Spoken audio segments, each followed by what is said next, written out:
Good day ulit mga tol. Documentary number 714 na tayo. Let's go.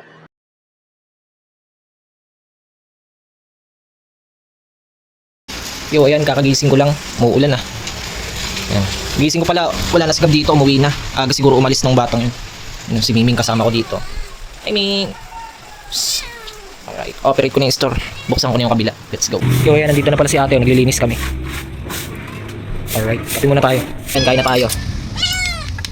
Time check. Ayan, alas 3 na, wala pa rin si Tintin. Try mo. Lagi ka na lang late. Yo, time check. Ayan, alas 3:30. Ayan na siya. Lakas talaga. Lakas. Lakas talaga. Yo, ayan, mamimili pala ako sa palengke. Check. Oh, ganito. Dito na pala si Gab. Yo, ayan, bali nagpe-prepare ako dito ng mga kailangan sa pastil. Ayan, ginapakuluan ko na yung manok. Si Gab ang assistant ko nandun sa labas. Nakaabang lang yun sa mga iutos ko sa kanya. Sila ate nandun sa kabila nagko-crochet. Alright.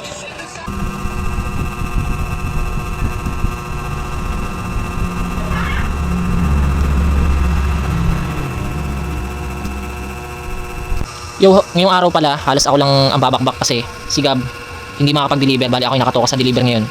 Binenta niya na kasi isang bike niya kasi pinapabenta na ng nanay niya, masip na daw sa kanila. Tapos yung isang bike niya sira. Yun. Bali kakatapos ko lang sa mga ginagawa ko dito. Nag-photography pa ako kanina, videography, photography. Yan, hindi ko na na-videohan kasi hindi ko hirap pagsabay-sabayin eh. Yung isa-isa ko lang. Ayan, kakatapos ko lang magluto ng paksiw. Tapos eto, palaba. Papakuluan lang yun tapos okay na. Alright. Ani Gab, nakapag-deliver na siya. Yung okay na yung bike niya, nandito na. Bago mga alas 11 nagawa niya na. Ay, galing ah. Bago na, ilawan mo. Pakita natin. Galing ah. Ayan, bago na pala oh. Pixie. Pinalit mo sa Pixie? Ano?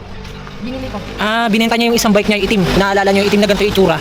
Binenta niya kasi malaki na daw yung space sa bahay nila eh. Ito medyo portable. Hindi ganun kalakihan. Pinaano din talaga kasi ng mama niya eh. Wala yan, kain na tayo. Kain na kami ni Gab. Yan. Nga pa sila ate. May pa sila ate, may ginagawa pa. Yan, palaba. Tsaka paksiw. Busy pa sila ate dito yan. Ay, si ate na lang pala yung busy. Yan. Ito, kawatawa na lang to. Kawatawa. Cause I'm done, baby. Yun o. Ang napakabisa.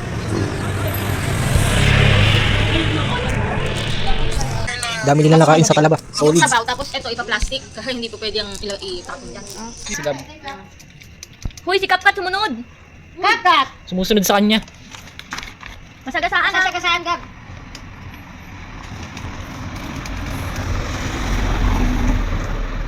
Okay, iuwi mo na yan. Pira na yan. Tumalon. Kaya mo na. Babalik din yan. Hanggang dito na lang ulit mga tol. Maraming salamat palagi at sa itaas. And yung mga susunod na i-upload ko, abangan nyo na lang. Peace out.